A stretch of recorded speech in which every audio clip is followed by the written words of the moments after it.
ফোনত কিন্তু এ ধরনের গ্রিল বা একসাথে মেখে বসিয়ে দিলে কিন্তু রোস্টগুলি খুবই ভালো হয়। অনেক সময় আমি ঝোল, ঝোল করেও করি, আবার অনেক সময় একদম গ্রিল করেও করি। তো এগুলি কিন্তু দেখা যায় নান রুটি দিয়ে একটু ঝোল, ঝোলটাই আমার কাছে ভালো লাগে। যার জন্য আমি একসাথে মেখে একদম মসলা-টসলা দিয়ে একটু হালকা পানির মধ্যে দিয়ে একদম কম তাপে বসিয়ে দিই। তাহলে আস্তে, আস্তে সুন্দর হয়ে যায়।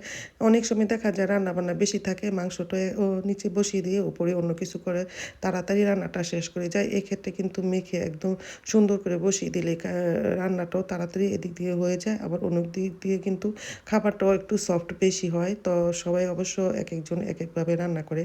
তো আমি অবশ্য সবসময় করি না, যখন আমি রুটি টুটি দিয়ে খাবো বা এ ধরনের চিন্তাভাবনা থাকে তখন কিন্তু আমি ফোনের মধ্যেই এই রুটিটা বা মাংসটা করে চেষ্টা করি। তো আসসালামু আলাইকুম, যে যেখান থেকে দেখবেন সবার জন্য রইল অনেক অনেক ভালোবাসা ও শুভেচ্ছা। মাংসটা বসিয়ে দিয়ে কিন্তু অবশ্যই আমি বাইরে যাব, আর বাইরে গেলে কিন্তু রান্নাবান্নাটা আগে সেরে গেলেই সবচেয়ে ভালো হয়। তো আকাশটা কিন্তু খুবই ভালো ছিল। বাইরের আকাশটা দেখেন কতটা নীল। আর শীতের দেশে যখন একটু হালকা, হালকা গরম বা ওয়েদারটা ভালো লাগে তখন কিন্তু ঘুরতে অবশ্যই ভালো লাগে। তো আমি এখানে চলে গিয়েছি টাউন হলে। টাউন হলে কিন্তু অনেক সুন্দর, সুন্দর ছোটোখাটো দোকান স্টল বসেছে। এখানে ঈদের কাপড়-চোপড় কেনার থেকে ধরে জুয়েলারি পর্যন্ত অনেক সুন্দর, সুন্দর আসে।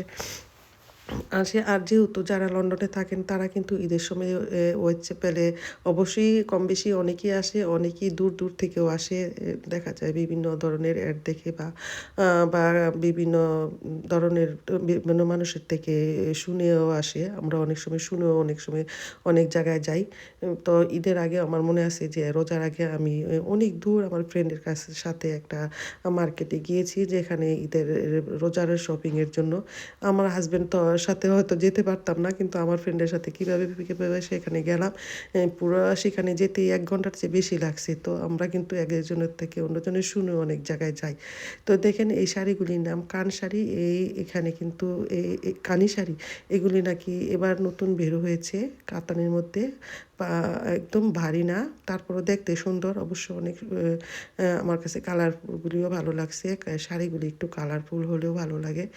আর কালারফুল জিনিসগুলি কিন্তু দেখা যায় এটা ব্ল্যাকের মধ্যে ছিল, আর এটা ছিল এরকম। অবশ্যই ব্ল্যাকের মধ্যে জিনিসগুলি একরকম থাকে, আবার অন্য অন্য কালারের মধ্যেও অন্যরকম থাকে। অনেক সময় অনেকে কালারফুল পছন্দ করে না, একটু লাইট কালার পছন্দ করে, অনেকে আবার একটু ডিপ কালার পছন্দ করে। যে যার রুচি অনুযায়ী কিন্তু মেলার মধ্যে জিনিসগুলি নেয়।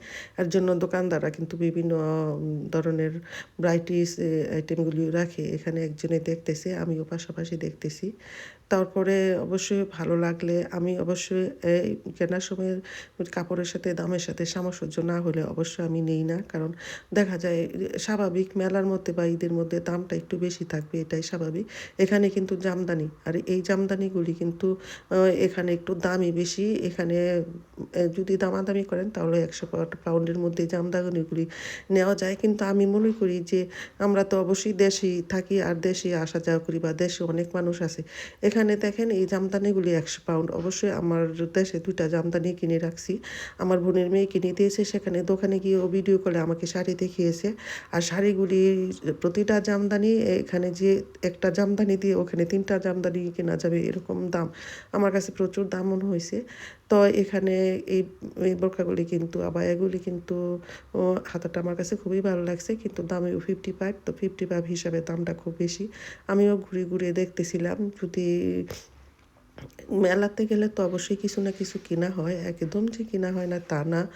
তো কেনাকাটার চেয়ে ঘুরিয়ে ঘুরে দেখাটাই আমার সবচেয়ে ভালো লাগে, কারণ ঘুরে দেখার পরে তো কিছু না কিছু পছন্দ হয়ই, এটাই স্বাভাবিক। তো এখানে গেলে তো মেলার মধ্যে জিনিসপত্র তো একটু দাম বেশি থাকবে। যারা বাসা থেকে আসবেন অবশ্যই এই দিয়ে মাথায় চিন্তা করে রাখবেন যে মেলার জিনিসের দাম একটু বেশি থাকে। তো এখানে শখ করে অনেকে ঘুরতে আসে, শেষে একটা দুটা তো কিনে নিয়েই যায়। অনেকে তো অনেক শপিংও করে নিয়ে যায়। অবশ্য যে যার পছন্দ অনুযায়ী, এটাই স্বাভাবিক। এই খালি বোতলগুলি কিন্তু ২ থেকে ৫ পাউন্ড করে। আর এই জামদানিগুলি কিন্তু আমি যখন দেশে আমার বোনের মেয়ে জামদানি কিনতেছিল, তখন এই জামদানিগুলি প্রাইসও জিজ্ঞেস করছিলাম। সেখানে ৩,০০০ নাকি ৩,৫০০ করে বলছিল এক একটা জামদানি। তো এখানে ১০০ পাউন্ডের ওপরে বলে ওরা। তো এটা স্বাভাবিক, দেশের জিনিস দেশে একটু কম দাম থাকবে, এখানে ৩ ডবল বেশি থাকবে। তো ঘুরতে ঘুরতে কিন্তু অবশ্যই বেলা শেষ, সে পথে আমিও বেরিয়ে চলে আসি। ভিডিওটা ভালো লাগলে অবশ্যই লাইক